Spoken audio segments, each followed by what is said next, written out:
எங்கள் இலக்கு 2031. அதற்கான ஒரு முதல் முயற்சியை நாங்கள் இங்கே நம்முடைய நெய்வேலி தொகுதியிலும் குறிஞ்சிப்பாடி தொகுதியிலும் நாங்கள் A, B தொகுதி, C தொகுதி என்று பிரித்து வேலைகளை செய்திருக்கிறோம்.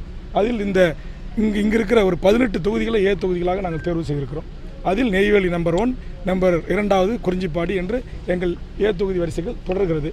அதேமாதிரி A தொகுதி வரிசையில் தான் எங்களுக்கான திருப்போரூர், சிதம்பரம், ஒசூர் போன்ற நாங்கள் வெற்றி பெறுவோம் அல்லது 2ஆம் இடம் வருவோம் என்று ஒரு டஃப் ஃபைட் ஆளுங்கட்சி கொடுக்குற இடங்கள் எல்லாமே பார்த்து 30 தொகுதிகளை எங்கள் வேட்புமனு தள்ளுபடி செய்திருக்கிறார்கள். சின்ன காரணங்களாக எங்களுடைய வழக்கறிஞர் டீம் காந்திகுமார் அவர்கள் ஏற்கனவே சின்னம் தரக்கூடாதுன்னு தடுத்தாங்க.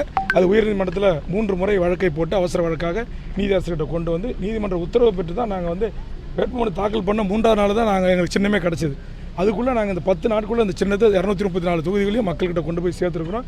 மக்கள் பேரெழுச்சியாக பேராதரவாக எங்களுக்கு வாக்களிப்பதாக உறுதியளித்திருக்கிறார்கள். மக்கள் எத்தனை லட்சம் வாக்குகள் அளித்தாலும், எத்தனை பேரை எங்களை வெற்றி பெற செய்தாலும் நாங்கள் அதை இன்முகத்தோடு ஏற்றுக்கொண்டு இதை நாங்கள் ஒரு படிக்கற்களாக பயன்படுத்தி 2031 எங்கள் இலக்கு தமிழ்நாட்டில் தமிழக வாழ்வுரிமை கட்சியினுடைய கூட்டணி மந்திரி சபையில் இடம்பெறக்கூடிய வகையில் எமது கட்சி வளரும்.